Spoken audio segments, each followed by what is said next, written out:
ସକାଳଟି ଆରମ୍ଭ ହେଲା ଜିମ୍ରୁ। ତାପରେ ମୋ ଜିମ୍ରୁ ଆଇଲା ବେଳେ ରାନୀ ଆମର ସବୁ ବାହାରି ସାରିଥିଲା ନା।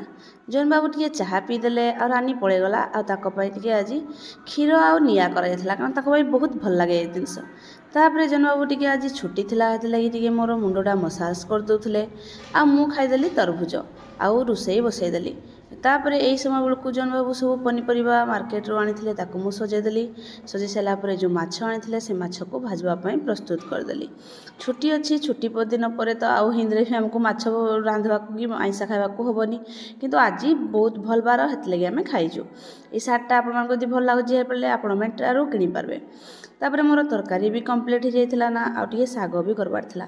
କାଲି ଏ ଶାଗ କରିଥିଲି, ଆଜି ବି କରିଛି, କାରଣ ସବୁଦିନ ଶାଗ ଖାଇବା ନିହାତି ଜରୁରୀ ଏଇ ଦିନିଆ। ମୁଁ ସବୁ ବାଢ଼ି ପକେଇଲି, ବାଢ଼ି ସାରିକିନା ଆମେ ଦୁଇଜଣ ଯାକ ଖାଇବା ଲାଗି ବସି ପଡ଼ିଲୁ। କାରଣ ଟାଇମ୍ ହେଇଥିଲା ନା 1:30 ଉପରେ।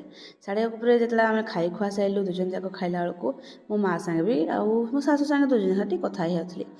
ଯେତେବେଳେ ଆଜି ତାପରେ ଆମେ ସବୁ କାମ କରିସାରିଲୁ, ମୁଁ ବାହାରି ଯାଇଥିଲି ପାର୍ଲରକୁ। ପାର୍ଲରରୁ ଆଇଲା ବେଳକୁ ଜୈନ ବାବୁକୁ ଟିକେ ଅଟକିଥିଲି, କାରଣ ସେ ଫିଲ୍ଡରୁ ଆସୁଥିଲେ, ତାଙ୍କୁ ମୁଁ ଜଗିଥିଲି। ତାଙ୍କର ଡିହାଇଡ୍ରେସନ୍ କମବା ପାଇଁ ଫାଷ୍ଟ ତରଭୁଜ ଦେଇଦେଲି, ଆଉ ତାଙ୍କ ପାଇଁ ଆମଲେଟ୍ ବନାଗଲା। এই ଆମଲେଟ୍ଟା ଆପଣମାନଙ୍କୁ ଭଲ ଲାଗୁଛି ହେଲେ କମେଣ୍ଟ ବକ୍ସରେ କହିପାରିବେ। ଆଉ ଲାଇନ୍ ବି ନଥିଲା, ଅନ୍ଧାରରେ ରୋଷେଇ କରିବାଟା ବହୁତ କଷ୍ଟ ବି ଲାଗୁଛି, କିନ୍ତୁ ଅନ୍ଧାରରେ ରୋଷେଇ କରିବାକୁ ପଡ଼ୁଛି ଏଇଟା, କାରଣ ଝଡ଼ ତୋଫାନ ଦିନ। ଆଉ ରାତି ଲାଇନ୍ ନଥିଲା, ବିନା ଲାଇନ୍ରେ ଆମେ ତିନିଜଣ ଯାକ ଖାଇ ବସିଥିଲୁ। ଆଉ ଖାଇଲା ବେଳେ ଟେନସନ୍ ଲାଗୁଥିଲା, ଆମ ଘରେ ଇନଭର୍ଟର ଅଛି, ଆମ ସବୁ ଅଛି, କିନ୍ତୁ ଆମେ ଏଠି ଅନ୍ଧାରରେ ଖାଉଛୁ। କି ଦୁଃଖ।